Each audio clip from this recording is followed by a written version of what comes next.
Hola, buenas tardes. Muchas gracias por su participación, su presencia y también por el interés en el proyecto de implementación del programa Diploma en las escuelas públicas de Ecuador. Mi nombre es Natalia Tieso, yo trabajo para el IB, estoy basada en la oficina de Buenos Aires desde mayo del año pasado y es un gran honor y un placer presentarles a ustedes a Freddy Peñafiel. Hay algunos que lo conocen porque trabajan ya en el proyecto, pero Freddy, la verdad que tiene una gran trayectoria profesional, 2 maestrías, licenciatura en comunicación, profesorado también universitario. Y en su tiempo libre también es escritor. Tiene tiempo libre porque no duerme mucho, básicamente. Y por supuesto, desde marzo del año pasado, es subsecretario de Coordinación Educativa del Ministerio de Ecuador. Les pido que le demos la bienvenida a Freddy. Gracias.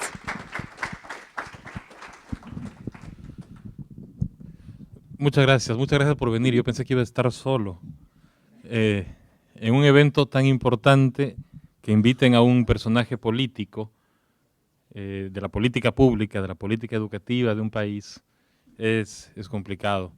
Yo soy profesor, 20 años he dado clase en el aula y me hubiera encantado venir a hablar de cómo él daba clases de literatura o de poesía y esas cosas bonitas que uno ha sabido hacer.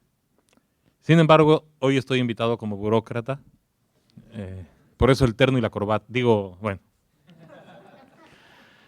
Desde hace un año estoy en la Subsecretaría de Coordinación Educativa, solamente para ambientarnos. El Ministerio de Educación tiene un ministro, 2 viceministros, y bajo los viceministros estamos los subsecretarios. Entonces un viceministro, es decir, el suplente del suplente. Dentro de mi área de trabajo está desde la educación inicial, educación básica, bachillerato y educación para personas con escolaridad inconclusa, es decir, todos los niveles y modalidades de la educación, lo que no es fácil. Uno de los proyectos emblemáticos es el proyecto del IB. Sin embargo, yo quería en esta tarde hacer una revisión de qué es lo que está pasando en la educación del Ecuador, porque nosotros hablamos de una revolución educativa y desde el 2006-2007 hemos tenido una transformación educativa. Si se fijan, usé el fondo del IB solamente en la introducción. Primero, un contexto. Nosotros tenemos un mandato político que se llama Plan Decenal de Educación. Es decir, desde 2006 al 2015 tenemos indicadores nacionales mandatorios. El primero es la universalización de la educación inicial de 0 a 5 años. Aquí somos absolutamente honestos, de 0 a 3 años, el mejor lugar en el que puede estar un niño o una niña es en su casa, con su familia, su madre, y la educación obligatoria empieza a los 5 años. Sin embargo, tenemos el mandato de universalizar de distintas estrategias en instituciones o fuera de instituciones. Tenemos el mandato de universalizar la educación general básica de 1º a 10º. Eso ya lo hemos conseguido. Vamos a ver cifras un poquito más adelante. El tercer mandato importantísimo es el incremento de la matrícula en el bachillerato hasta tener por lo menos del 75%. Es un reto enorme. Ese todavía no lo logramos. Estamos trabajando en eso. Es muy complicado. El cuarto es erradicar el analfabetismo y fortalecer la educación básica de jóvenes y adultos. Como vemos, hasta ahí todos los mandatos entran en el trabajo de mi subsecretaría. En analfabetismo estamos trabajando en una campaña nacional de alfabetización muy fuerte y esperamos lograr las cifras internacionalmente aceptadas de erradicación del analfabetismo a finales de año. Luego viene la parte compleja, mejoramiento de la infraestructura física y el equipamiento de las instituciones educativas, estándares dentro de los que entra el proyecto de IB también, porque IB tiene sus propios estándares para instituciones y nosotros tenemos colegios que están no en las mejores condiciones. La educación pública en el Ecuador fue abandonada durante décadas. Durante más de 30 años nadie regresó a ver. No se construyó un solo bachillerato. Ese es un indicador. En ciudades importantes como Quito y Guayaquil no se construyó un solo colegio de bachillerato en 30 años. a las clases dominantes que estaban en el poder, les interesaba que la gente llegue hasta la primaria, mal o bien, escuelas unidocentes, y listo, porque ahí era mano de obra barata y convencible de varias cosas. Ahora hemos revertido la política y estamos construyendo colegios. Estamos inaugurando el próximo año 17 colegios, que suena poco, pero de más de 1.500 estudiantes cada uno. Ahí suena un poquito más grande. Mejoramiento de la calidad y equidad de la educación. Y esa es la parte complicada, pues. Subir indicadores de asistencia es fácil. Bueno, es relativamente fácil. Pero subir indicadores de asistencia y además de excelencia educativa, ahí se complica. Y es ahí donde entra también otra patita del proyecto de IB. Implementación de un sistema nacional de evaluación y rendición de cuentas del sector. No teníamos un sistema de evaluación, no teníamos estándares nacionales. La educación había sido abandonada. Revalorización de la profesión docente y mejoramiento de la formación inicial, desarrollo profesional, condiciones de trabajo y calidad de vida. Un sistema educativo solo puede ser tan bueno como el peor de sus profesores. Y lo que queremos es cambiar eso, ya vamos a ver cómo. Y el último, el aumento del 0.5% anual de participación del sector educativo en el PIB hasta alcanzar al menos del 6%. Estamos en ese proceso y eso nos permite hacer algunas cosas. ¿Cómo se legitima este plan decenal? Porque es muy fácil decir que el gobierno diga tenemos un plan decenal de educación, listo, trabajen, hasta luego. Este plan se sometió a consulta popular, es decir, a voto universal. Más del 66% de votantes ecuatorianos aprobaron este plan. Entonces es un mandato de consulta popular. Es decir, es imposible decir que no se va a cumplir o que no vamos a intentar cumplirlo, digamos. Acá tenemos una serie de nudos críticos que vamos a ir desgajando de este proceso interesante, importante de transformación educativa. Muchas veces cuando nosotros estamos sometidos al día a día en el trabajo cotidiano, yo soy 3 años ya en el ministerio en diferentes responsabilidades, uno no tiene la posibilidad de ver qué es lo que está pasando realmente. Cuando uno se aleja un poco y mira todos estos resultados, todas estas búsquedas, todos estos procesos, cambia un poco la visión. Primer nudo crítico, acceso limitado e inequitativo de la educación. La educación pública en el Ecuador era pagada. Los padres y madres de familia tenían que pagar una pensión anual, tenían que pagar libros de texto, tenían que pagar uniformes para poder acceder a la educación. Es decir, la educación no era para todos. ¿Cuáles son las estrategias para resolver este nudo crítico? La primera estrategia, eliminación de barreras de acceso. Tenemos un proyecto que es uno de los proyectos más importantes de la región de alimentación escolar. El 100% de niños de educación inicial reciben hasta este año desayuno y refrigerio. Y desde el próximo año, en los quintiles 1 y 2 de pobreza, de necesidades básicas insatisfechas más fuertes, van a recibir también un almuerzo. Los niños de educación general básica reciben desayuno y refrigerio también en las zonas rurales y urbano-marginales. Los niños de bachillerato que entran en vespertina van a recibir desde el próximo año también un almuerzo, para que lleguen, reciban su primera comida del almuerzo y puedan trabajar hasta la tarde-noche. El bono matrícula, es decir, este pago que tenían que hacer los padres de familia, que era de $25 anuales, fue eliminado. La educación es completamente gratuita. El bono matrícula lo asumió el Estado. El Estado entrega a las instituciones educativas un bono equivalente al porcentaje de estudiantes para el trabajo cotidiano de la escuela, para arreglo de ventanas, compra de papel higiénico, qué sé yo, jabón. Los textos escolares es otra política muy importante porque también, de hecho, es una de las más fuertes limitantes al ingreso de los jóvenes a la escuela. Los textos escolares son caros. Hemos logrado eliminar el costo de los textos escolares, los asume el Estado y los entrega en toda la educación general básica en los 10 años, 4 libros por año de las 4 áreas principales, más un libro al docente. En bachillerato estamos empezamos el año anterior con 3 textos y vamos a ir subiendo cada año para entregar la mayor cantidad posible. Estamos iniciando también el proceso para comprar libros específicamente para IB, para entregar de forma gratuita también a los estudiantes y a los docentes. Y uno más importante, este acceso limitado a la educación, lo que generaba es que mucha gente se quede fuera del sistema. Es decir, un porcentaje de analfabetos muy alto, es decir, un porcentaje de personas que abandonaron el sistema y no pudieron retornar a él. Estamos implementando entonces estos programas de educación para jóvenes y adultos, una campaña agresiva de alfabetización y una campaña agresiva de posalfabetización hasta terminar con un bachillerato con un tema importante, el nuevo marco legal establece que el bachillerato de jóvenes y adultos tiene que presentar el mismo examen nacional que toda la educación. Es decir, no podemos ofertar, y ese era un problema, un bachillerato de segunda calidad porque era para pobres. Estos pobres, estas personas que fueron expulsadas del sistema, porque no nos gusta hablar de deserción, porque desertar quiere decir que uno puso de parte y se esforzó para abandonarlo. Ellos fueron expulsados por la pobreza, por las condiciones de vida, por la política, fueron expulsados del sistema y tienen el derecho a regresar. Y ahora no solo tienen el derecho, sino que para graduarse tienen que rendir el mismo examen, es decir, tenemos como Estado la obligación de garantizar una educación de la misma calidad para todos. Esto es solamente un breve resumen de lo que acabo de decir. La alimentación escolar que se entrega de manera universal a estudiantes de educación inicial, de primero a séptimo y de octavo a décimo en áreas rurales durante 200 días del año escolar. Aquí es interesante, este proyecto ya existía anterior al gobierno, pero se lo daba de una manera tan interesantemente aleatoria que se entregaba a algunos 100 días, a otros les daban 125, a otros les daban... Entonces lo que se decidió fue universalizar. El año lectivo tiene 200 días de asistencia, los padres y madres, bueno, los profesores en las instituciones reciben 200 días de desayuno. El desayuno consiste en una colada que se debe fabricar todavía en las instituciones. El nuevo proyecto que empieza también el próximo año es que va a ser en Tetra Pak, una colada fortificada con quinoa y galletas de distintos sabores, todas integrales y con todos los nutrientes que el niño necesita.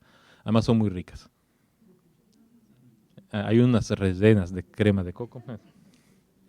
El bono matrícula, es decir, estos $25 se ha eliminado, los textos escolares y los uniformes. Otro tema interesante de los uniformes también es que, los uniformes no se trabajan con las grandes empresas, sino con ferias, le llamamos ferias económicas inclusivas, es decir, los pequeños artesanos se reúnen y son ellos quienes los crean. Entonces, además de insertar mucho dinero al sistema con los uniformes, se inserta mucho dinero a la economía popular y solidaria. Este es un accidente, no es un accidente, es una parte que además nos sirve para atender a ese sector. Lo fundamental es atender a los uniformes. Si además podemos hacer con los artesanos, bienvenido sea. El desayuno todavía no podemos. Las grandes empresas siempre dan mejor precio. La implementación del programa de educación para adultos. Antes teníamos un problema. Quienes alfabetizaban eran los estudiantes como parte de participación estudiantil, como parte del CAS nacional, es decir, de nuestro proyecto. Ellos alfabetizaban. Solo había una nómina de inscritos. El estudiante llegaba con su lista y decía, inscribía 35. Después hacíamos cruces y resulta que 20 eran de la familia de él y algunos eran ingenieros y arquitectos, ¿no? Pero él necesitaba reportar. No había estrategia de control, solo había un enfoque nacional, era alfabetiza con esto, y no había planificación. Hasta ahora tenemos 85.546 personas alfabetizadas, 4.779 docentes capacitados. Tenemos un sistema automático de registro, hemos cedulado a las 83.000 personas, tenemos el registro de su número de cédula, sabemos dónde están georreferenciados. Tenemos 3 programas diferenciados, el Yo Sí Puedo, el cubano, que seguramente conocen, el Manuela Sáenz, que es nuestro programa nacional, y el Dolores Cacuango, que es un programa en lenguas ancestrales. Entonces estamos alfabetizando también en quichua, tenemos un proceso pequeño de alfabetización en shuar, y eso es muy importante en un país plurinacional y multiétnico como es el Ecuador. Y hemos focalizado además en los sectores de mayor incidencia. La meta al 2013, a septiembre, es decir, en 2 semanas, porque ya se acaba el año, era haber terminado de alfabetizar a 278.742 personas. Es decir, bajar la tasa nacional, que en este momento es del 6.8% al 4%, que es lo que determinan las normas internacionales para declarar un país libre de analfabetismo. Es un proceso muy fuerte, tenemos, imagínense, son casi 5.000 personas en territorio alfabetizando todo el tiempo. Es maravilloso, además del entusiasmo que ponen y la gente cómo se anima. Estos 250.000 de personas van a pasar al proceso de posalfabetización hasta lograr terminar su bachillerato. Los que nos aguanten. Estos son datos también interesantes, solamente los comparto porque son muy importantes. Los datos de asistencia a educación general básica. Tenemos que en el año 2006 comenzamos con un dato de asistencia nacional del 91.2%. En el 2011, que fue el último censo que se hizo, el censo nacional, tenemos un porcentaje del 95.4%. Es decir, prácticamente está universalizada la asistencia a educación general básica. Y lo importante, claro, parece poquito, subimos 4 puntos en 5 años, pero 4 puntos sobre los 90 puntos. Es decir, ya es la población que estaba realmente fuera. Y lo interesante es que entre hombres y mujeres es lo mismo, pero si nos fijamos, el porcentaje de indígenas pasó del 88.9 al 95.5, es decir, una subida muy fuerte. Y el de afroecuatorianos también. Entonces, los esfuerzos se focalizaron donde tenían que focalizarse para tener este incremento. La asistencia en bachillerato también es importante. Tenemos una tasa bruta que pasó del 71.9 al 87.4, es decir, estudiantes que están en el sistema en bachillerato, y una tasa neta, es decir, estudiantes de 15 a 17 años que están cursando algún nivel de bachillerato, que subió del 47.9 al 62.1. Estamos hablando del 2011, que fue el último dato que tenemos censal.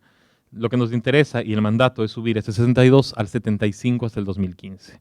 Y dentro de las políticas, por supuesto, está la política del bachillerato internacional. Aquí es simplemente es un tema muy importante sobre la asistencia a bachillerato, igual dividido por géneros y dividido por ascendencias. Vemos la población indígena tenía una asistencia del 24% en el 2006. Ahora hemos logrado casi duplicar. Estamos con el 46% de personas indígenas asistiendo al bachillerato. En afroecuatoriano se subió también un 13%, y a nivel nacional hay una subida muy fuerte del 47.9 al 62. Es decir, políticas que buscan mantener y sostener a la gente hasta que termine su educación.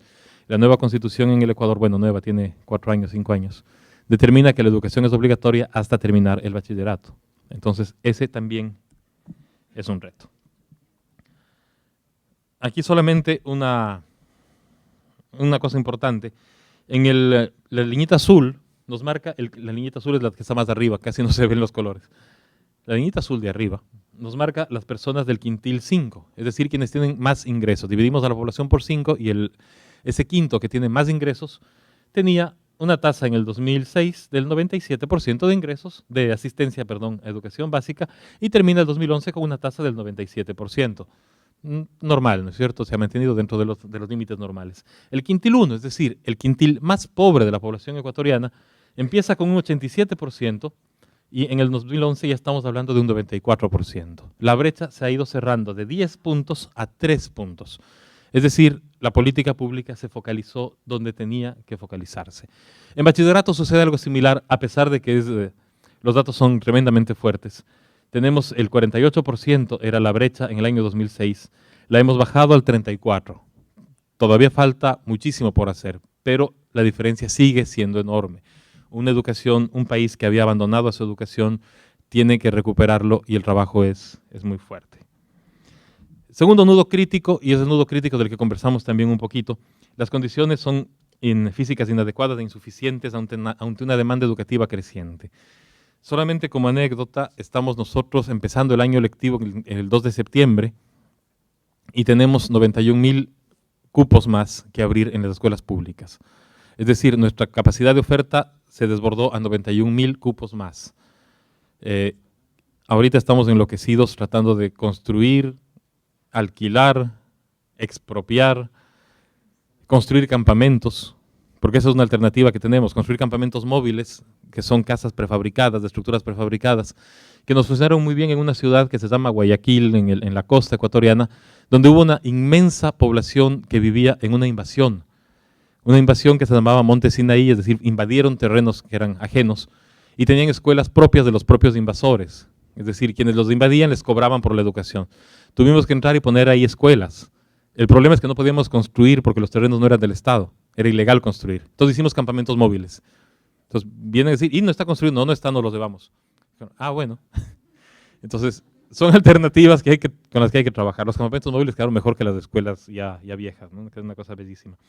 ¿Qué estamos haciendo? ¿Cuál es la estrategia para solventar este nudo crítico?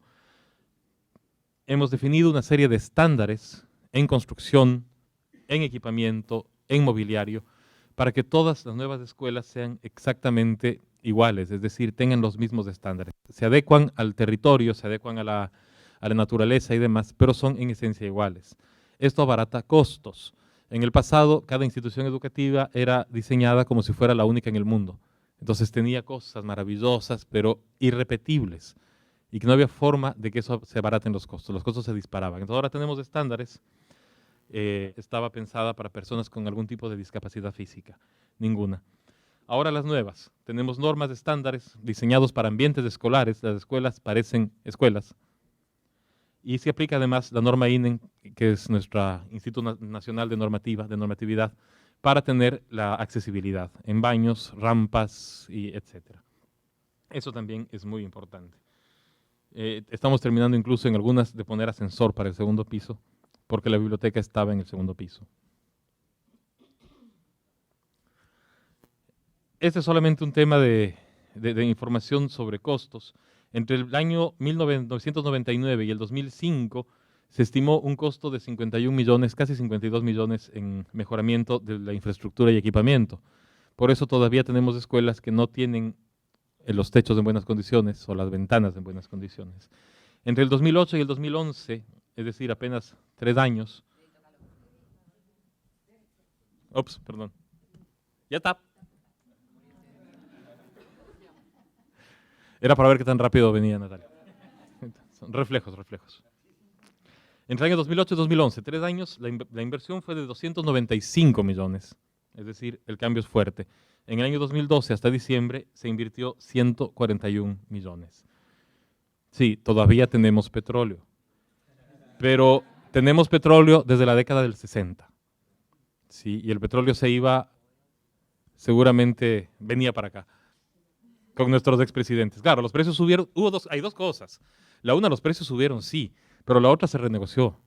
Es decir, las petroleras tenían unos contratos lindísimos, se moría de ganas de ser petrolero, en el que decía que si es que el precio sube, le dan al Estado ecuatoriano el 5% de la subida y el resto es su ganancia. Muchas gracias. El presidente dijo, bueno, sí, maravilloso, pero hagámoslo al revés. Si el precio sube, el 5% es ganancia y el 95% de la subida nos lo dejan para el Estado. Si no quieren, muchas gracias, hasta luego. Hubo 2 petroleras que se fueron. Pagamos lo justo, un pago fuerte, hay un juicio todavía, pero las otras dijeron, bueno, quedémonos. Era tan bueno el negocio que con el 5% seguía siendo un extraordinario negocio.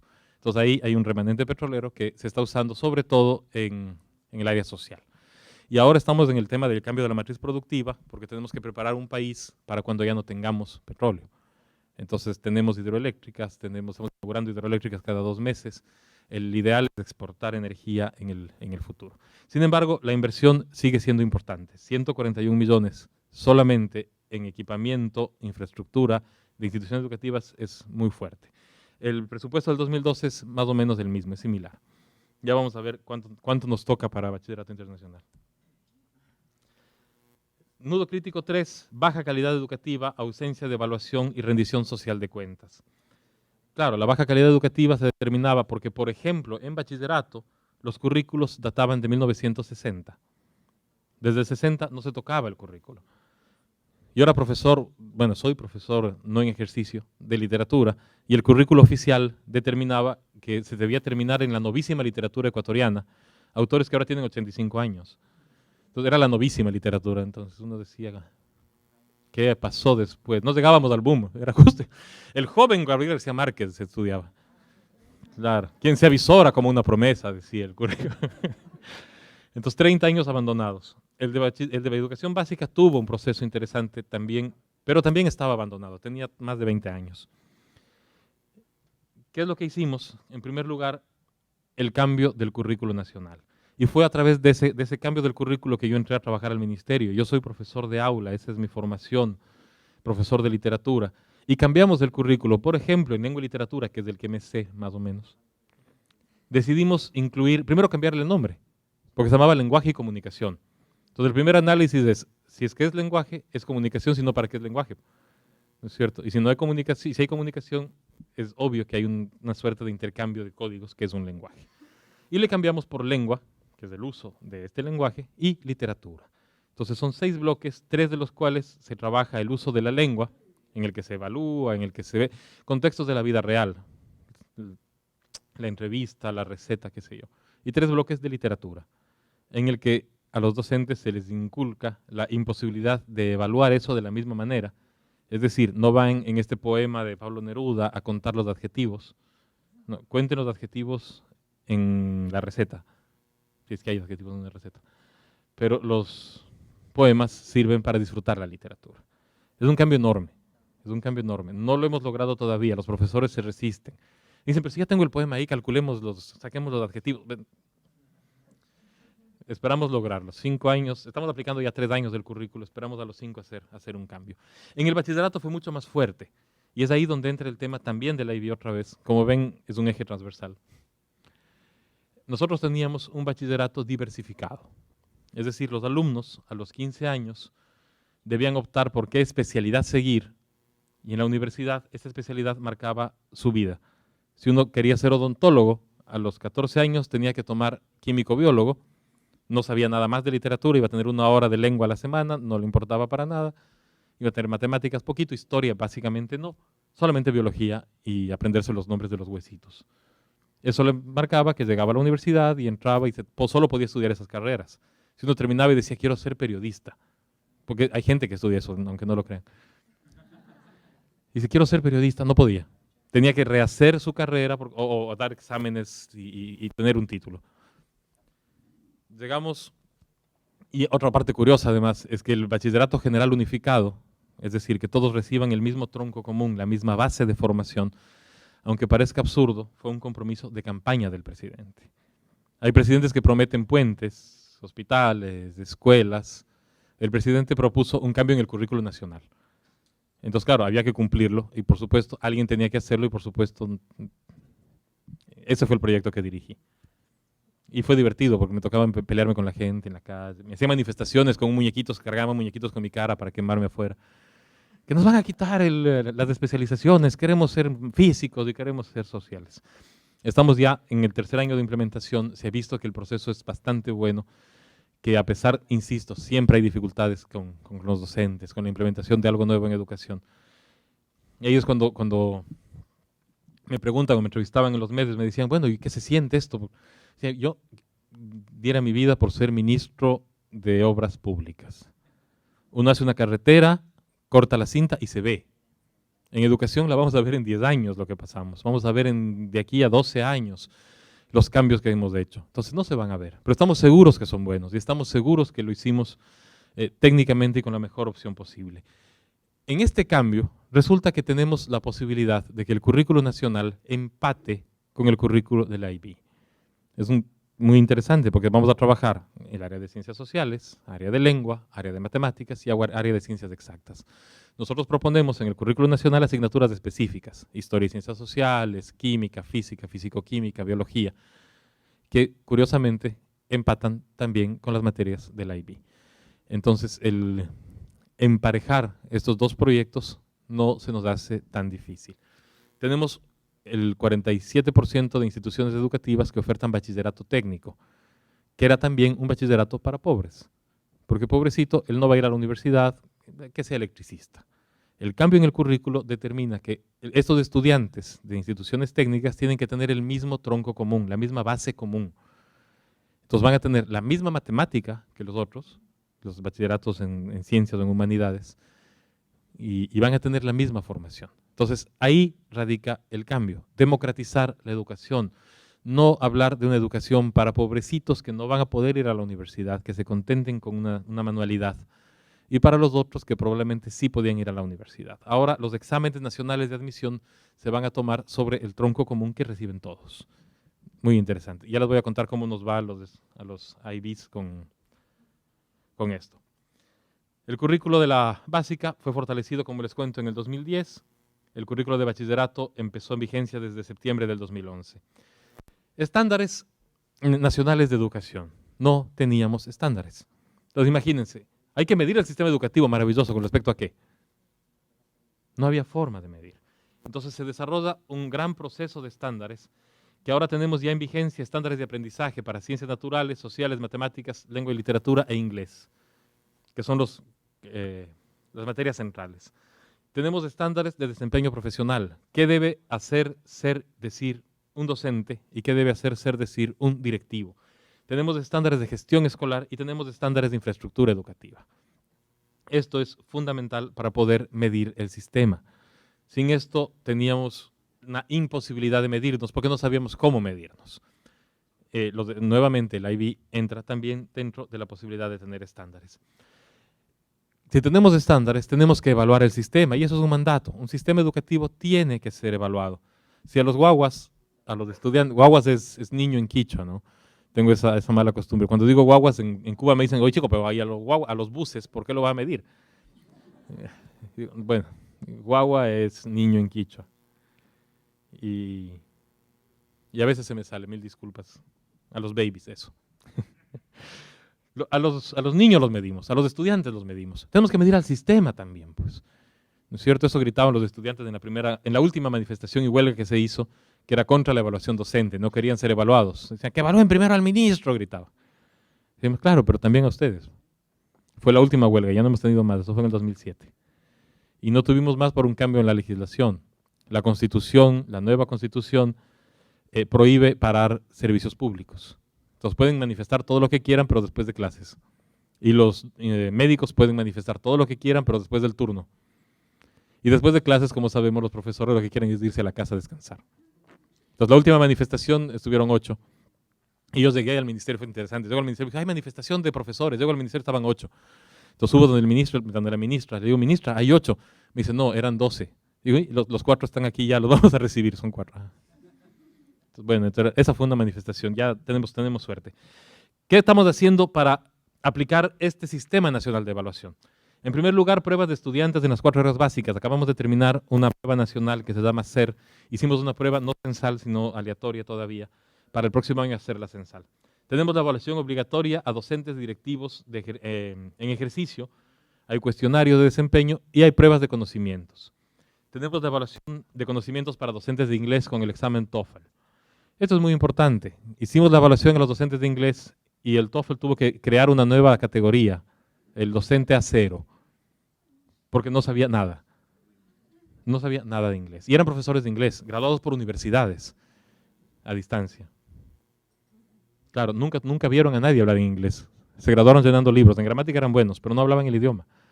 Entonces, ¿qué se hizo ahí? Se hizo un gran proceso de capacitación, una evaluación inicial, un proceso de capacitación intensivo y un proceso de evaluación siguiente. Quienes no cumplen con el B2, por lo menos, son desafectados del sistema. Es un engaño social. El presidente le encanta esa palabra, siempre habla del engaño social. Nosotros teníamos inglés todo el tiempo en las escuelas públicas con profesores que no sabían inglés. Y todos sabíamos que no sabían, pero teníamos inglés. Era caché. Hace 2 años se cerraron las universidades, se hizo una evaluación nacional de universidades y se cerraron las universidades de garage, las universidades pequeñitas que no enseñaban nada. Todas tenían por lo menos una carrera de educación. Entonces el proceso de reformación, es decir, de volver a formar, no de reformar, a los docentes es un proceso de capacitación continua que va a tomar 4 años, hacer la carrera de nuevo. Tenemos incentivos económicos vinculados al desempeño. La última marcha fue, no, nos van a votar, nos evalúan para votar, no votamos a uno solo. Más bien premiamos a quienes sacaron las mejores notas. Reciben $1,500 anuales por 4 años. Entonces están muy contentos de eso. Tenemos programas de formación remedial y se creó el Instituto Nacional de Evaluación Educativa, que es un instituto independiente del ministerio. Nudo crítico 4. Como veíamos, como les comentábamos, y como todos sabemos, el sistema educativo es exactamente igual al peor de sus profesores. La profesión docente estaba totalmente desvalorizada, deficiencias en la formación inicial, universidades de garage, condiciones de trabajo y calidad de vida muy malas. ¿Cuál es la estrategia? Revalorizar y enaltecer la profesión docente, evaluación de ingreso al magisterio, incremento de partidas docentes. Una partida es una plaza, es un puesto fijo de docente. Se creó el Sistema Integral de Desarrollo Profesional, que se llama CIPROFE, y la Universidad Nacional de Educación. Esta Universidad Nacional de Educación es un hito, porque estamos creando desde el ministerio, pero es una universidad autónoma, que está por aprobarse ya en la Asamblea Nacional la ley. Estamos creando este año 4 universidades, la Universidad de las Artes, la Universidad de las Ciencias en la Amazonía, que se llama ICIAM, la Universidad de Educación y la otra universidad que me acabo de olvidar. La de educación es la más importante. Ya. No, me olvidé la otra. Son 4, me acordé de 3. No está mal. Es un 75%, está bien. La Universidad de Educación entonces va a funcionar en todo el territorio nacional con sedes y va a formar a los nuevos docentes. Y la última, un nuevo escalafón, mejor remuneración y nueva carrera profesional. los docentes solo podían ser docentes. Si querían ser rectores, tenían que esperar que el rector se muera, porque no había otras posibilidades de ascenso, y los rectores, como todos saben, duran mucho. Ahora tenemos nuevas figuras. Tenemos la figura de asesor educativo, la figura de mentor, la figura de auditor. 3 figuras muy importantes. El asesor educativo es quien va a las instituciones a asesorar académicamente. El auditor hace las auditorías del tema administrativo una vez cada 4 años más o menos. Y el mentor es quien va a trabajar al lado de los profesores que no tuvieron buenas evaluaciones. Un profesor sale mal evaluado, un mentor se encarga de trabajar con él, de observar sus clases, de darle herramientas. Es un trabajo nuevo, no existía esto en el sistema, lo estamos implementando. El nuevo escalafón y el nuevo sistema de ingreso. El sueldo de ingreso al magisterio para América Latina es muy alto, es casi de $850. $850 es el ingreso de un docente al magisterio público. Antes de tomar estas decisiones era de 400. Entonces los profesores tenían que trabajar en 4 o 5 instituciones, ahora tienen que trabajar en una 40 horas y reciben $800 al ingreso. Eso está previsto en escalafón y puede subir, por supuesto. Estamos todavía en negociaciones para que los profesores de IB tengan un paso especial en el escalafón y puedan subir un poquito más. Eso todavía no está. Nudo crítico 5. Ausencia de prioridad para el financiamiento de la educación. No había inversión y la calidad del gasto era muy deficiente. Las escuelas se iban construyendo de acuerdo a lo que los gobiernos sectoriales podían, de acuerdo a lo que a alguien se le ocurría, decía, sí, un asambleísta venía y decía, póngame un aula, y se construía un aula. Y teníamos unas escuelas Frankenstein que respondían a intereses políticos, no a intereses técnicos. ¿Cuál es la estrategia? En primer lugar, la priorización del financiamiento de la educación. En segundo lugar, la reconceptualización de la educación como inversión. ¿Sí? No hablamos de gasto en educación, hablamos siempre de inversión. Y aquí, por ejemplo, nosotros, eso les cuento después. Y tenemos un sistema de supervisión y control que garantiza la eficiencia del manejo de recursos. Esto es muy importante en educación y en todo lo demás. Y el IB ahí sí también sufrió, o sufrimos. Para poder hacer un pago, nosotros tenemos que hacer un sistema de contratación pública, que es un sistema engorroso, hay que subir a una plataforma, es complicado. El problema es que se tiene que competir. El problema es que el IB no tenía cómo competir con nadie. Entonces subíamos al IB y no había. Y además el IB no tiene oficina en Ecuador.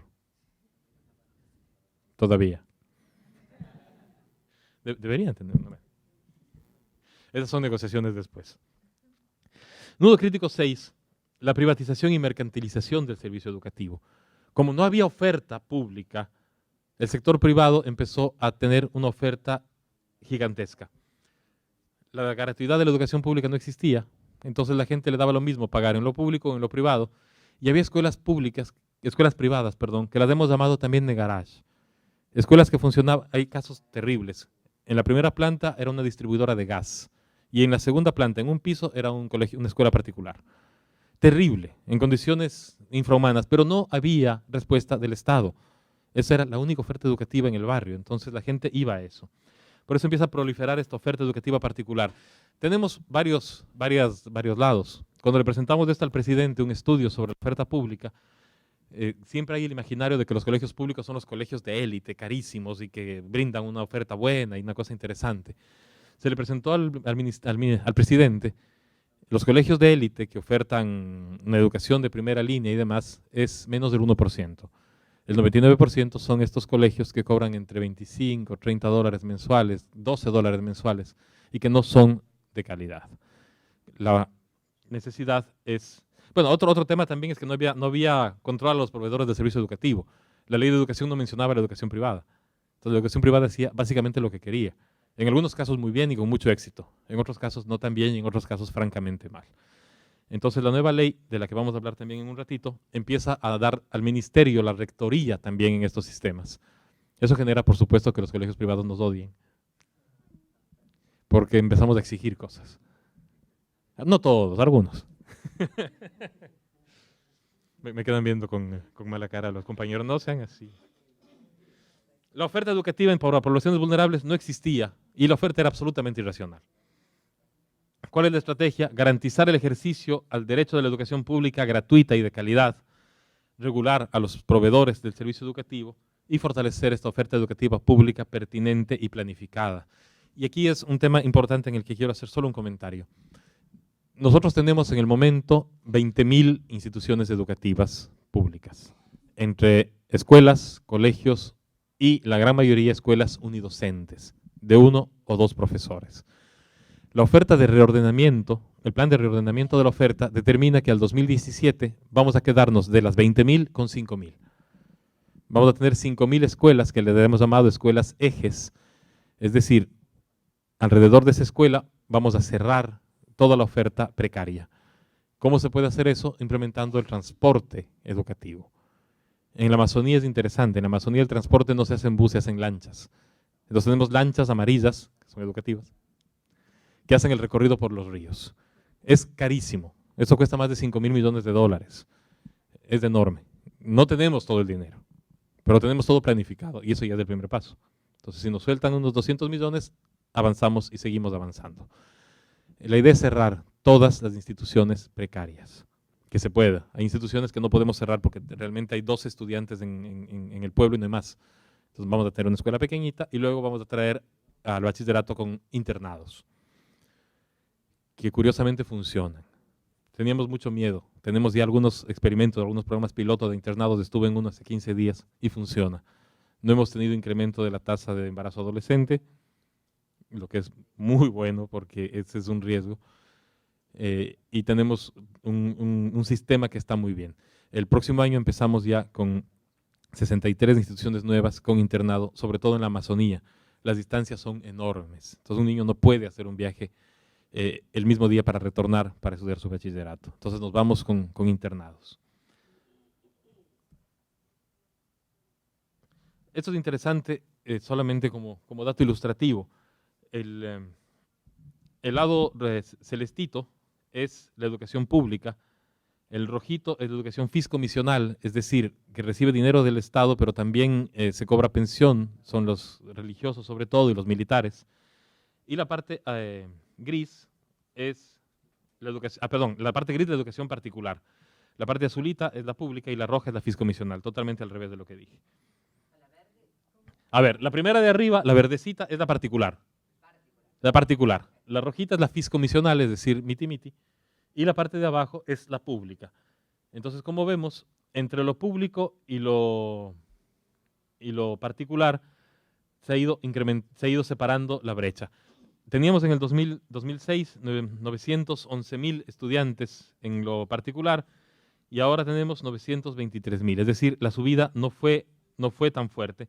Sin embargo, en el sector público pasamos de 2.400.000 a 3 millones. 600.000 estudiantes más en el sector público en 6 años. Es enorme. Muchos de ellos vinieron de lo privado, algunos vinieron de lo fiscomisional, pero muchos estaban fuera del sistema y regresaron al sistema público. El problema es enorme. El problema va desde construir bancas y sillas. Tenemos en licitación ahorita 129.000 bancas. Banca y silla, sí. Es que tenemos dos sistemas. El uno son pupitres plásticos unipersonales, que ya no vamos a hacer más porque no se puede trabajar en grupo, y bancas y sillas, bancas de madera con sillas. Entonces, individuales y de 2. Tenemos 129.000 en construcción ahora para el 2 de septiembre. Ojalá acabe. No todo lo que se planea sale. Nudo crítico, sí. Bueno, pero está contratado, tienen que hacerlo, si no los demandamos. No tenemos bancas, pero tenemos una demanda, ¿no? Nudo crítico 7, y este es importantísimo. Es importantísimo incluso por una noticia que recibí ayer. Es curioso, cuando uno trabaja 2 años en un proyecto y está listo todo, cuando sale no se entera uno, le cuentan. Ya les cuento de qué se trata. El nudo crítico 7 es del marco legal divorciado de las necesidades educativas. El marco legal nuestro no tenía relación con lo que sucedía en la realidad. ¿Cuál es la estrategia? Un nuevo marco legal que conceptualiza primero la educación como servicio público, y eso es importantísimo, porque la educación no puede paralizarse porque es un servicio. La educación no puede mercantilizarse porque es un servicio. Los colegios públicos no pueden tener fines de lucro porque están ofertando un servicio. Las universidades, de hecho, no tienen, está declarado, universidades no tienen fines de lucro. Los colegios no está declarado que no tienen. Dice, deberían tender a no tener, pero la idea es que no tengan bien fines de lucro. Y tenemos el marco legal, la Constitución de la República, que reconoce estos temas, la Ley Orgánica de Educación Intercultural, que se aprobó en el 2011, y su reglamento, que se aprobó el año pasado. Este marco legal educativo, en primer lugar, nos aseguraba mecanismos para promover aprendizajes de calidad. Un niño entraba a la institución y salía de la institución. Era obligatorio solo hasta la educación básica y permitía la interrupción constante de clases. Nosotros empezaba el año lectivo y teníamos por lo menos 15 días de suspensión y ya lo sabíamos además. 15 días no va a haber clases porque la huelga de maestros. En la última huelga nos tocó a nosotros mismos hacer programas de televisión para los chicos, para que no se atrasen. Entonces nosotros salíamos en la tele y contando cosas y haciendo clases extras. Fue la última. Ya cuando tomamos la experticia y dijimos, ya que vengan todos los años la huelga y hacemos, ya no hubo más. ¿Qué pasó? La educación se reconceptualiza como un derecho de las personas, pero también de las comunidades, y esto es muy importante. Es obligatoria la educación hasta el bachillerato, es una de las tasas más altas de América Latina de obligatoriedad. Hasta el tercer año de bachillerato es obligatoria. Está prohibido interrumpir el servicio educativo, está prohibido politizar el servicio educativo y por constitución está prohibido recortar el presupuesto para la educación. Es decir, pase lo que pase, el presidente puede recortar las carreteras, puede recortar los hospitales, puede recortar cualquier cosa. No puede recortar el presupuesto de la educación, a no ser que cambie la Constitución, pero eso esperemos que no suceda. Eso nos permite hacer cosas y soñar cosas como las del BEI. Por fin. No, todavía no, falta uno. Nudo crítico 8. Sí, yo sé que vinieron a abrir del BEI, pero había que dar un contexto. Falta de rectoría, de formulación y ejecución de políticas públicas educativas y no había gobernabilidad en el sector. Y aquí es algo que sabemos todos, en América Latina sobre todo, tenemos los sindicatos de docentes, los sindicatos de estudiantes y la lucha constante. ¿Qué logró hacerse? Se reconstruyó el Ministerio de Educación como rector de la política educativa pública y se reordenó el sistema educativo. Tenemos un nuevo modelo de gestión que es desconcentrado. Nosotros tenemos una planta central en el ministerio donde se diseña la política pública, pero tenemos 9 coordinaciones zonales donde la política pública se aplica en territorio. Ellos responden precisamente a las directrices que se dan en planta central, pero se aplica en el territorio. Antes el ministro firmaba incluso las vacaciones de los docentes. Entonces imagínense, las vacaciones de los docentes de todo el país las tenía que firmar el ministro, era un ministerio administrativo. Los pagos se hacían todos en Quito. Entonces era interesante, cerca de los pagos los tesoreros tenían que venir con la computadora físicamente a Quito, porque la clave no la tenían allá, la tenían en Quito. Entonces tenían que hacer fila, ponerse ahí, el señor entraba con su clave y autorizaba pagos. Absurdos totales. El poder de la burocracia, el poder del sindicato. Ahora sí, nudo crítico. ¿Cómo mejorar la calidad educativa? Hemos planteado la búsqueda de certificaciones internacionales, el impulso a la acreditación internacional por parte de planteles públicos y el apoyo al perfeccionamiento docente y a la mejora continua de calidad. Si se fijan, los estudiantes tienen sus proyectos de CAS, son estudiantes de colegios públicos, de un colegio público en Ecuador. ¿Cómo empieza este proyecto? Regreso porque eso no estaba ahí. Ya. ¿Cómo empieza este proyecto? En el año 2006, el ministro Raúl Vallejo, viejo profesor, bueno, experimentado profesor de IB, experimentado administrador de instituciones educativas con IB, decide esta locura de empezar los proyectos, un proyecto de IB con escuelas públicas. Y decide empezar con un colegio en cada una de nuestras provincias. Tenemos 24. Y el proyecto empieza con 26 colegios. Vamos a ver más adelante un poquito cómo esto fue creciendo. 26 colegios, el presidente de la República empieza a recibir la información y empieza a hacer un seguimiento de esto y suceden cosas extrañas.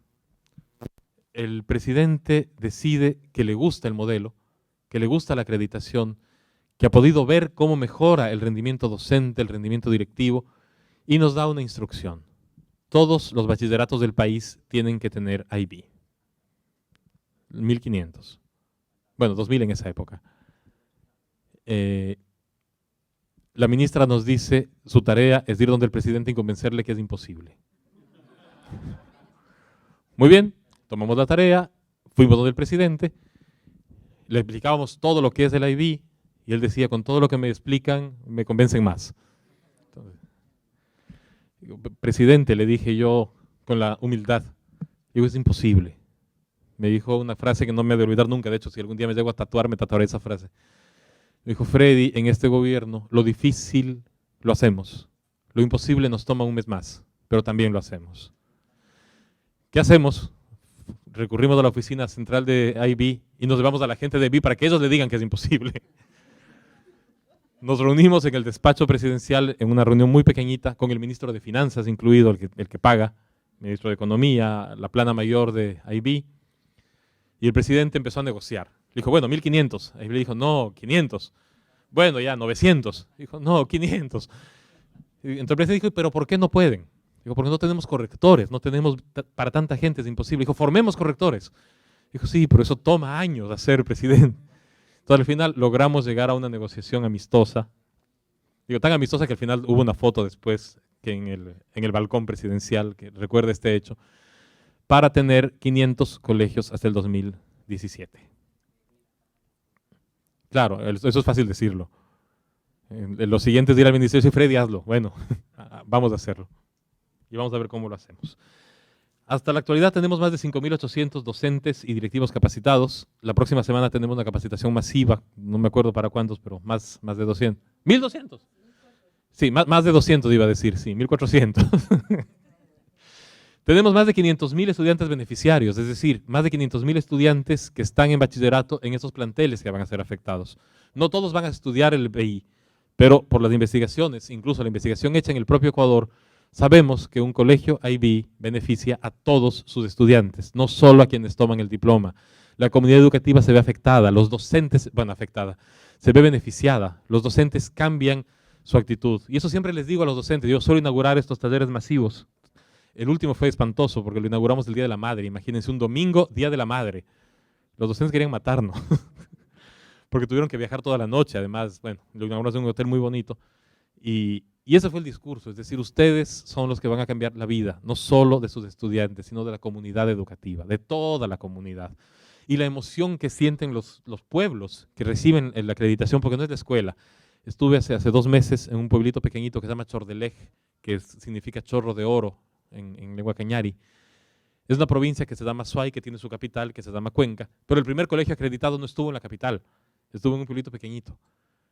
En la reunión tuvimos al alcalde, a la reina, en la primera fila los notables, una tarea de viejitos que algo han de haber hecho por el pueblo alguna vez, tantos viejitos temblorosos, a los padres de familia, a las madres de familia, a los dueños de las empresas más grandes de oro, los artesanos, pues una cosa impresionante, estaba todo el pueblo ahí para recibir el diploma. No lo recibía el colegio, la autorización, la recibía el pueblo, lo recibían todos. Entonces fue muy emocionante. Yo salí de ahí, enseguida le escribí a Gloria y le conté: acabo de salir de esto, no sabes la emoción que tiene el pueblo, es una cosa realmente impresionante, porque además le ganaron a la capital. Entonces, fueron los primeros. Y bueno, pues está muy bien, estamos muy orgullosos de eso. Estamos haciendo las intervenciones de establecimientos educativos de eje que les comentaba, van a ser 5.500 de estos van a ser IB, es decir, van a ser potenciados, van a mejorar su calidad, incluso en infraestructura. El proyecto es fortalecer los colegios autorizados, pero también los colegios que están en proceso.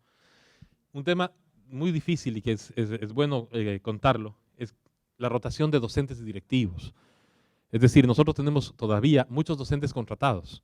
Un docente contratado recibe la acreditación de ser docente IB, recibe la capacitación, concursa y gana el puesto en otro colegio y se va y lo perdemos. La política nueva, los nuevos acuerdos determinan que las plazas que se abren no se abren por colegio, se abren por circuito educativo, es decir, 25 colegios, 25 escuelas alrededor. Y es el ministerio quien decide dónde va cada docente. Entonces, hace 3 días mandé una disposición a los zonales para que los profesores de IB que ganen los concursos sean ubicados en el colegio IB. Es decir, no se los mueva. Los directivos igual. Eso es muy importante. Suena fácil también, pero es muy importante. Porque las plazas de antes eran del colegio. Entonces, si el profesor ganaba, se iba llevando toda la capacitación a un colegio que no era IB. Y perdíamos. Entonces, no, hay que regresarlo. Entonces, eso nos permite.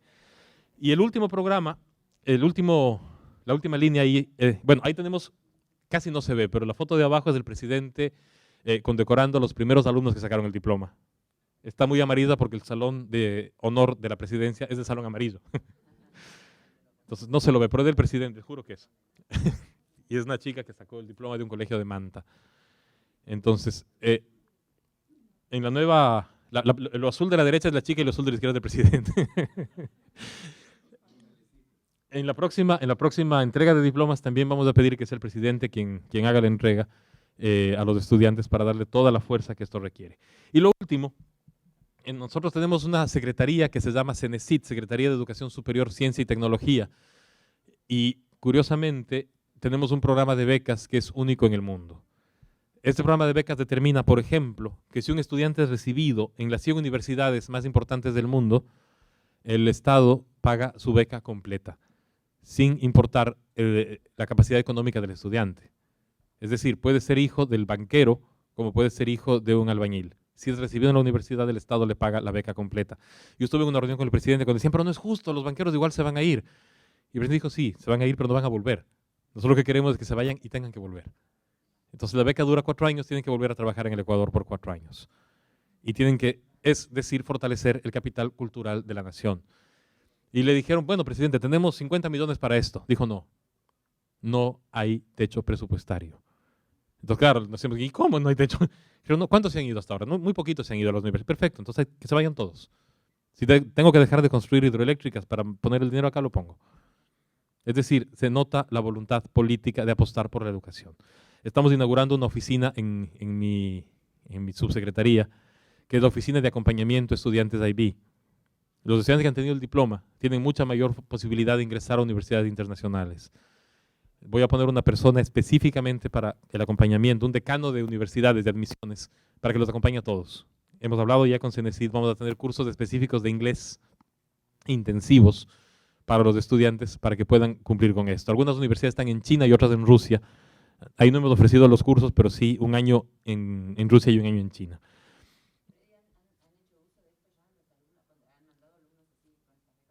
Tenemos alumnos, sí, tenemos alumnos fuera ya, desde hace 2 años.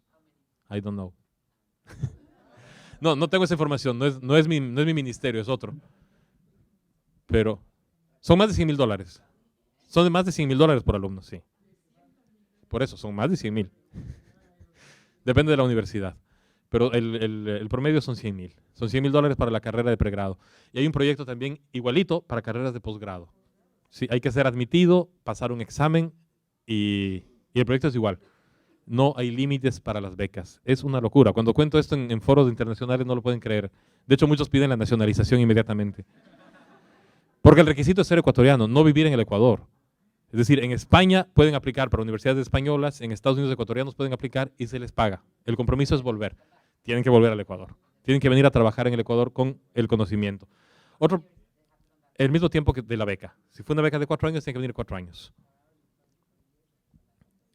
Entonces, eso es lo interesante. Había, por ejemplo, una cosa que para obtener la beca había que firmar un documento de garantía. Claro, entonces un alumno le dijo al presidente, se lo encontró y le dijo, presidente, no me voy. ¿Por cómo no te vas si tuviste las mejores notas? Porque no puedo firmar la garantía. Entonces el presidente enloqueció, ya no hay garantía. Es una nota de buena voluntad de los padres. No hay garantía. Es decir, el estudiante se va, si pierde el año, regresa, no tiene que devolverlo. Eso es impresionante. No lo tiene que devolver, es una beca. Si lo pierde, bueno, lo perdió, no hay que devolverlo. Entonces, es apostar por el cambio cultural, es apostar por el cambio en la educación. Y un proyecto también interesante y que les cuento por si acaso a alguno le interese, se llama Prometeo Viejos Sabios. Ya le quitaron el viejo sabio porque sonaba muy viejo. Se llama Prometeos. Es decir, estamos importando PhDs. El Ecuador no tiene PhDs. Tenemos una población de PhD muy, muy poquita. Entonces estamos importando de cualquier país del mundo. El paquete es muy interesante porque el paquete es trabajar en las universidades nacionales o en los centros de investigación y parte de esto se hace en Galápagos. Ahí ese es el caramelo. Dice, oh, Galápagos, conseguimos más.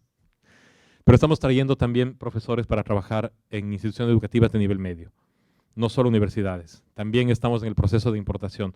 Sabemos que profesores de inglés no vamos a tener para cubrir todo lo que necesitamos. Estamos importando. Y la nueva carrera, el nuevo concurso que se abrió no solo para docentes. Y eso es importante. La ley anterior determinaba que para ser profesor había que tener carrera en educación. Ahora no. Un ingeniero puede aplicar. Recibe un proceso de pedagogización y sin duda, muchas veces un ingeniero es mejor profesor de matemáticas que un profesor de matemáticas porque sabe la materia. Los profesores de matemáticas no necesariamente dominan la matemática, dominan o saben quizás sí cómo enseñar. Entonces es un proceso muy interesante. Ahí tenemos también un poco de gritos del sindicato, pero son menos. Las instituciones educativas. En el año 2008 teníamos 22 aspirantes, 9 se acreditaron, en el 2009 acreditamos 6 más, en el 2010 2, en el 2011 teníamos 9 aspirantes más, no acreditamos nada, en el 2012 todavía no, en el 2013 hemos acreditado ya algunas que no están en el cuadro, en el 2012 creo que las están movidas, en el 2012 fue una, en el 2013 son 5 las acreditadas. Y los aspirantes hasta ahora son 125 en el 2012 y 125 en el 2013. Es decir, el Ecuador tiene 281 instituciones aspirantes. El primer corte será en el 2015. La idea en el 2014 es tener 125 más, en el 2016 tener 125 más. Ese es el presupuesto. Hasta ahora, desde el 2006 hasta el 2014, hay 22 millones de dólares invertidos en el BI. Y si vemos las cifras, en el 2006 empieza con una inversión de 69 mil dólares, más o menos pagar el pasaje para 2 especialistas. En el 2007 fue de 265, empezó a subir. En el 2012 fue de 2 millones de dólares, subió. En el 2013, 5 millones y medio, que es lo que estamos teniendo. Y en el 2014 tenemos presupuestado 10 millones 400 mil dólares. Es decir, cubrir no solamente la capacitación, no solamente las tasas del BI que son altas. Claro, tenemos que, esos son los momentos en que uno negocia descuento por volumen.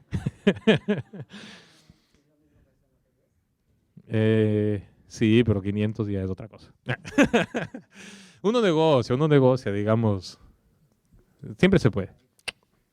Pero también es el tema de las compras que hay que hacer, de los laboratorios que hay que implementar, de las bibliotecas, de las calculadoras, que aunque parezca absurdo, siempre es un problema, de las tasas de la capacitación a los docentes, etcétera. Entonces, es un presupuesto que tenemos aprobado ya en el Ministerio de Finanzas para el próximo año, que además es interesante porque no es un presupuesto de inversión, es un presupuesto de gasto corriente.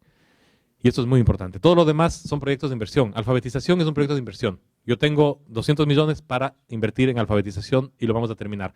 Esto es gasto corriente. Es decir, pagar la luz, el agua, el arriendo, los sueldos de los docentes, el BI. Es parte del gasto corriente. Eso es muy, muy, muy importante. Porque el gasto corriente no se puede recortar. Nosotros tenemos un examen nacional de admisión a las universidades nacionales públicas que se llama ENES. Este examen nacional de admisión determina que los estudiantes con mejores puntajes pueden escoger la primera opción de carrera. Hay carreras que son mucho más demandadas. De acuerdo a la ley son 2, educación y salud. Educación y salud requieren los puntajes más altos. Y son puntajes no definidos porque dependen de los rangos de cada año. Hay años, es sobre 1000 el examen, hay años que el último que entró a medicina tuvo 970. Entonces son puntajes muy altos. Nosotros, el 60% de estudiantes que estudiaron el IB, no que recibieron su diploma, sino que cursaron el IB, logra entrar a la primera opción de carrera. Es decir, es muy, muy, muy alto, es más de la mitad. El 8.8 son asignados a una carrera afín, es decir, a una de las carreras segunda o tercera opción. El 10% asignado a otra carrera y del 21% no tenemos datos todavía de aplicación. Entonces, sí.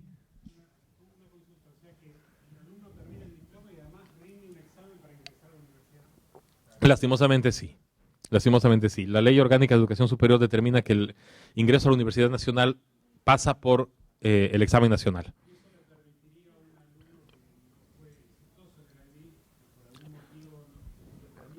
Entrar a la universidad de la primera opción, por supuesto, sí.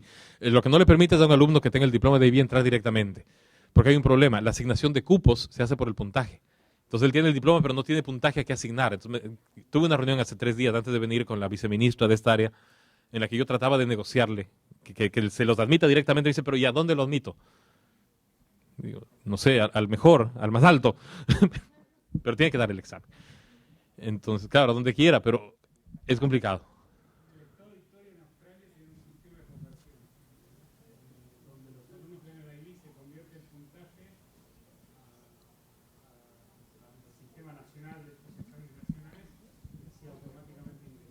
Sí, pero eso requiere que tengo que reformar la ley orgánica y eso es un poco más complicado, pero estamos en el proceso. ¿Los chicos que aprueban el diploma tienen opción a dar el examen? Claro, se presentan al examen, sí. Y lo aprueban bastante bien, como vemos. Bueno, en el año pasado, bueno, nosotros tenemos un grupo que se llama Grupo de Alto Rendimiento, que es el GAR, que son los estudiantes que tienen más de 950 puntos. Esos son los mimados. Hay un grupo especial de GAR para que reciben el mimo del Estado, pues son los mejores. El año pasado, no tengo porcentajes, pero el año pasado metimos 27 GAR de 150. Si hay algún matemático en la sala podrá sacar el porcentaje, pero es muy alto, muy, muy, muy alto. Entonces, en las dos llamadas, en las dos cortes. Sin embargo, para evitar este problema con la Universidad Nacional, lo que estamos ofreciendo es precisamente lo otro, el acompañamiento directo para aplicar a universidades internacionales. Entonces, todos los alumnos de diploma pasan a ser parte de este grupo especial, que todavía no le ponemos nombre, que será el grupo de diploma hacia una universidad internacional, y los vamos a mimar, los vamos a cuidar, los vamos a capacitar en el idioma, les vamos a ayudar a hacer las formas, ayudar a llenarlos, a hacer los ensayos, y los vamos a mandar afuera. Porque un estudiante con una formación IB está listo para estar en una universidad fuera, y un estudiante que obtiene el diploma está mucho más listo. No puse aquí en la lámina para que no quede registro de las dificultades que tenemos, pero se las voy a contar. Claro, tenemos dificultades presupuestarias, o teníamos, ahora ya está mucho más solucionado. Tenemos dificultades de implementación, hay laboratorios que dan pena, hay bibliotecas que dan pena. Tenemos que intervenir en todo eso. Intervenir en 15, en 10 es fácil, intervenir en 250 es un poquito más complicado. Y voy a contar un secreto. La oficina del IB en el Ministerio de Educación son 3 personas, que son parte de la Dirección Nacional de Bachillerato, que son 25, que manejan todo el bachillerato, y el responsable político es uno, yo, que manejo desde inicial hasta adultos. Entonces, sí es complicado. A veces Gloria enloquece un poco, Natalia enloquece un poco. Cuando tenemos un taller en Quito con más de 1000 profesores, en Guayaquil, en 6 hoteles, y tienen que salir corriendo los instructores y moverse por todas partes con los riesgos y demás. Y tenemos que competir con el IB, tenemos el taller en Manta, que es una ciudad costera, y tenemos un problema con los hoteles.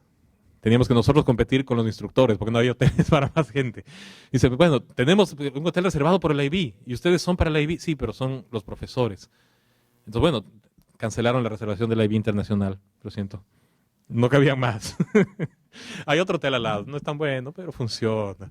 Esas son las dificultades cuando estamos hablando de... Imagínense una capacitación con 1400 profesores. Es complicado para todos. Es complicado para todos. Sin embargo, y es importante, la comprensión del IB después de que sucede el hecho. Mientras sucede no hay comprensión, es locura absoluta y nos quieren matar. Pero después lo comprenden. Después ya podemos volver a ser amigos. Cuando tenemos los talleres, dejamos de ser amigos 2 o 3 días. Cuando no están los almuerzos, cuando no hay el taxi para traer al profesor del aeropuerto, o cuando la ley ecuatoriana determina que si uno entra más de 3 veces al año por 3 días, necesita visa para entrar. Estamos tratando de solucionarlo. Con Natalia apostábamos ayer cuántos profesores van a quedarse dentro del aeropuerto como Snowden. Porque no lo sabemos. Tengo el teléfono del canciller, el personal en el teléfono por si acaso. Si tengo algún problema los llamo para tratar de resolver. Pero esas son las cosas que suceden cuando se hacen las cosas a lo grande. Yo tenía un profesor que era un sabio y cuando terminaba sus exposiciones decía algo que suelo terminar yo también. Hasta ahí nomás me sé. El proyecto de IB es una locura. El presidente está crazy. Y solo para terminar con un secreto de cómo funciona el gobierno en Ecuador. El presidente tiene un sistema que se llama compromisos presidenciales. Él monitorea todas las cosas que él ofrece. Es decir, va caminando por la calle y dice, aquí sería bueno que todos los lustrabotas tengan un uniforme igual. Y gente atrás de él toma nota, en la noche se lo pasan, él revisa, a veces se graba también. Cuando no hay nadie, saca una grabadora y quisiera que 500 colegios tengan IB. Y en la noche escucha las grabaciones y se reúne con su equipo y decide que lo más importante se haga compromiso. Un compromiso es obligatorio. Claro, hay gente que tiene que ejecutarla, que somos nosotros. El IB, los 500 colegios, es un compromiso 5 estrellas. Es decir, yo reporto al presidente cada semana los avances y los logros que hemos tenido. Al principio yo pensé que él no leía los compromisos presidenciales, sino que había otra gente que leía y nos decía, sí, no, sigue mal. Una noche me llama la ministra, me dice, el presidente no está de acuerdo con tu informe sobre el currículum de la materia de emprendimiento que se va a dar en 3er año de bachillerato. El informe del currículum de una materia. Es decir, un compromiso de media estrella, una cosa enana. Y el presidente había leído el informe y quería que se enseñe otra cosa. Entonces, claro, yo dije, el 5 estrellas lo ve todo el tiempo y lo ve todo el tiempo. Y eso nos pone en un estrés que es maravilloso, porque cuando no tenemos presupuesto decimos, es compromiso 5 estrellas y sale el presupuesto, aparece. Y tuvimos la reunión con el ministro de Finanzas, con Drew y con el equipo hace 2 años, y el presupuesto está y las cosas aparecen y las cosas suceden. Tan suceden que es con lo que quiero cerrar. 2 años llevamos luchando, y digo porque llevamos entre la Asociación de Colegios Públicos Privados de IB, el Ministerio de Educación y la oficina de IB, en la emisión del acuerdo ministerial que regule todo este proyecto. 2 años trabajando, en el proceso cambió la ministra hace 2 meses, tuve que trabajar con el ministro para convencerle, explicarle, decirle. El día anterior a salir para acá, yo sumidé, firmé la partecita en la que me hago responsable del acuerdo y vine. Y no supe que el ministro ya lo había firmado ayer. Sí, no lo sabía. Me enteré aquí y me enteré porque me contaron los rumores. Entonces, el IB ya está regulado en el Ecuador. Hemos homologado los niveles de formación IB con los niveles de formación nacional. Ya no tenemos problema de adaptaciones. Tenemos un gran trabajo que se ha hecho gracias a la voluntad política del presidente, a la tenacidad de IB, a la tenacidad de los profes, a la tenacidad de todos, porque estamos convencidos que la educación es lo único que puede cambiar este mundo. Así que por eso nos jugamos y muchas gracias por su atención.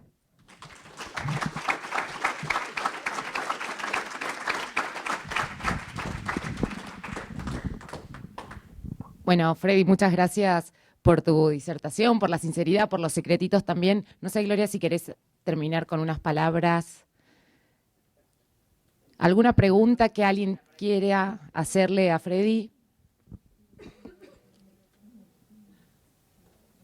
Las universidades. Perdón, sorry, bueno, por las dudas. Freddy, muchas gracias. Habías comentado que la nueva universidad de educación iba a entrenar a todos los nuevos docentes. ¿Va a haber opción, y no sé si las universidades privadas en Ecuador ofrezcan esta materia, ¿van a perder esa materia o van a ser acreditados por la universidad y después de ahí van a poder salir? Thank you. Las universidades, contrariamente a los colegios, son autónomas. Entonces, ellos pueden seguir ofertando. Pero el sistema público pone las varas de donde se va a medir a los docentes para el ingreso. Entonces, si nosotros ponemos la vara con unos estándares que determinan ciertas cosas, las universidades públicas y privadas van a tener que acoplarse a esas varas. Entonces, nosotros no prohibimos.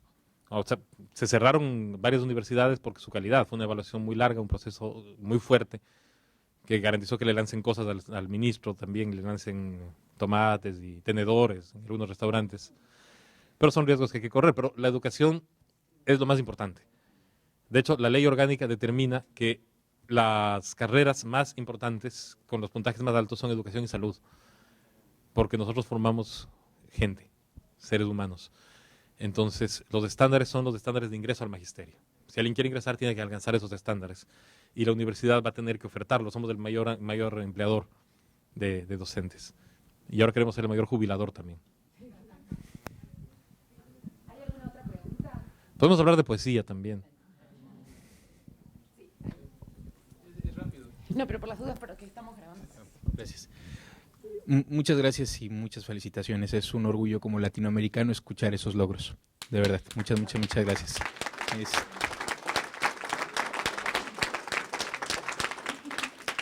Y la pregunta es sobre los sindicatos. Sí. Voy corriendo. No, sobre los sindicatos en general. A ver, nosotros teníamos solo un sindicato. O sea, bueno, en realidad hay 2. Pero hay un sindicato que era muy fuerte, que se llama Unión Nacional de Educadores. Ellos tenían el descuento de su cuota sindical, la hacía el ministerio directamente de sus roles de pago. Entonces nosotros retirábamos el dinero, el porcentaje, qué sé yo, 10%, 8% de su participación sindical. Entonces el sindicato era enorme, 250.000 profesores que recibían los fondos directamente. El ministro Vallejo, el anterior ministro, decidió que ese cobro no se iba a hacer más directamente, que si los profesores querían aportar al sindicato tenían que hacerlo de manera individual. El 8% aporta ahora. Claro, el resto aportaba porque no tenía alternativa. Eran parte del sindicato porque la ley decía que el sindicato es la organización de los maestros, pero tiene que ser voluntario, pues uno no puede ser parte de un gremio de manera obligatoria. Eso, por supuesto, ayudó muchísimo al tema del dinero. Lo segundo es la imposibilidad de parar el servicio público. Eso es inconstitucional. Una docente, expresidenta del sindicato, en el día 30 de septiembre, que fue un día que hubo un intento de golpe de Estado, el presidente fue secuestrado por la policía en un hospital, ella sacó a unos estudiantes del colegio para paralizar las calles y fue acusada de paralizar el servicio público. Y eso es un delito constitucional. Puede ser encarcelada hasta 8 años por eso, de 6 a 8 años. Sí, fue declarada culpable. Ahorita están apelando por eso. La sentencia es de 6 a 8 años por suspender el servicio público, por poner en riesgo la vida de los estudiantes. Entonces, es así de serio, es así de fuerte. Era la única forma de detener el sindicato. Hay otros sindicatos.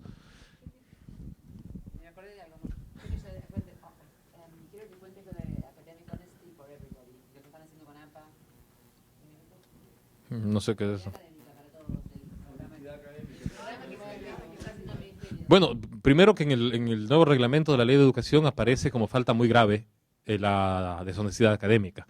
Nosotros venimos de una tradición latinoamericana que es una tradición muy copiadora, sí, de copia. En el Ecuador no hay pues todavía la cultura y la costumbre de citar, sí.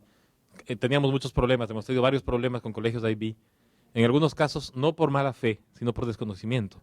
Entonces, ¿qué hemos logrado? Que en el reglamento de la ley aparezca como falta muy grave, similar a pegarle al rector, más o menos, el plagio y la copia. Entonces, esto es muy importante. Es reglamentario todavía no sucede realmente, pero ya es un mandato. Tenemos que lograr que eso se cumpla. Entonces, eso es muy importante.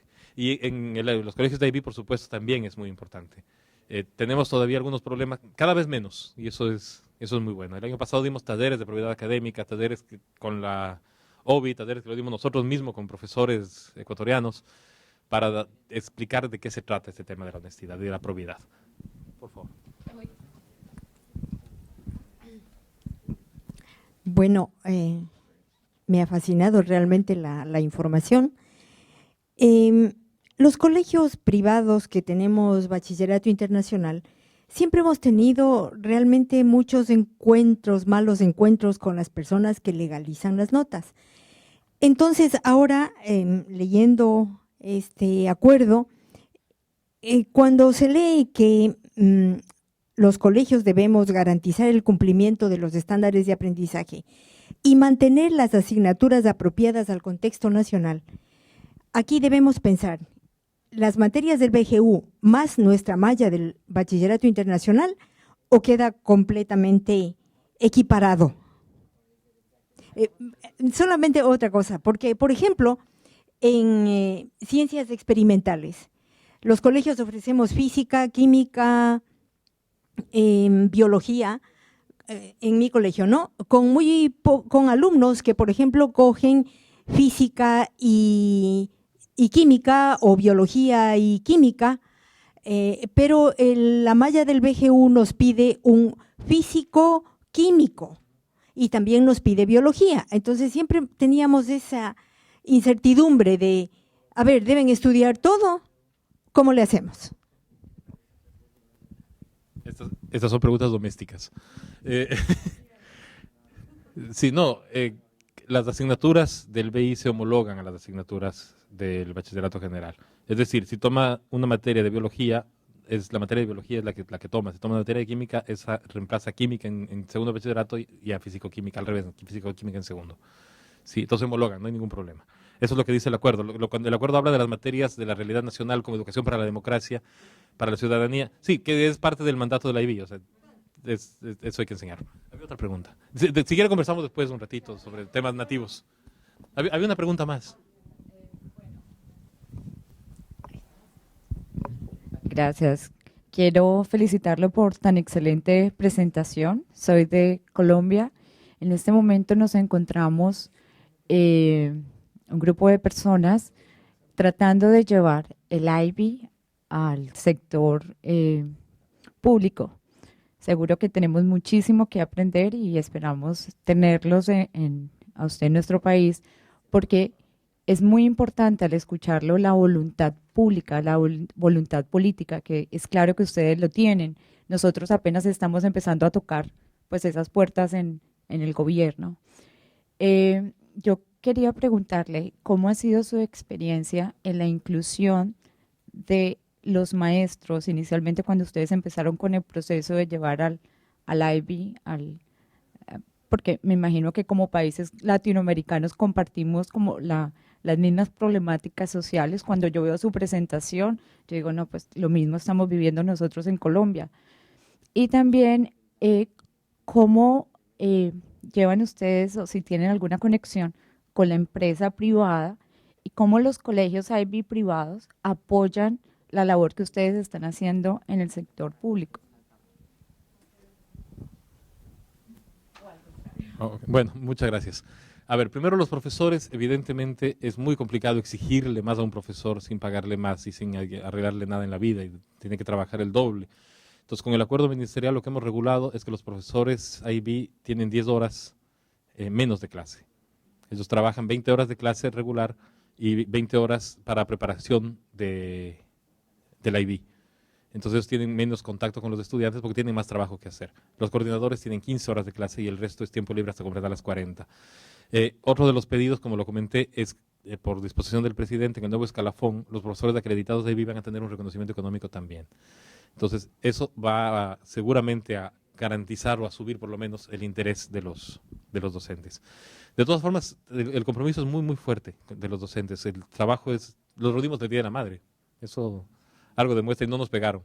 No se rieron ni aplaudieron mucho, pero no nos pegaron. Sí, era un público complicado. A mí suelo tratar de animar mucho y a veces no se pudo. Ese día se pudo menos. Y con respecto al trabajo con la empresa privada, con los colegios privados de IB, antes, como éramos tan poquitos, teníamos una suerte de padrinazgos y colegios públicos eran apadrinados por el IB y tenemos experiencias maravillosas. Y el CAS se hacía muchas veces también con los colegios públicos, con los colegios privados y públicos. Ahora nuestro trabajo con la Asociación de Colegios de IB es muy cercano. Yo me reúno permanentemente con el presidente de la asociación y me van a visitar siempre distintos porque preguntan lo mismo todos. El presidente a veces no les cuenta.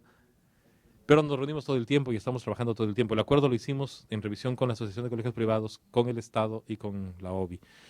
Porque es la única forma. Es decir, nosotros no estamos compitiendo con el sector público, con el sector privado. Lo que queremos es que el sector privado tenga la capacidad de ofertar una educación de igual calidad que el sector público y viceversa, y lograr que los beneficiarios sean los chicos. Eso es todo.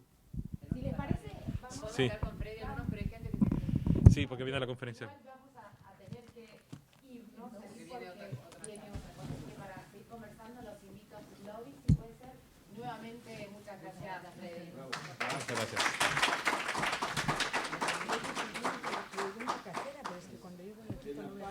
¿De qué colegio?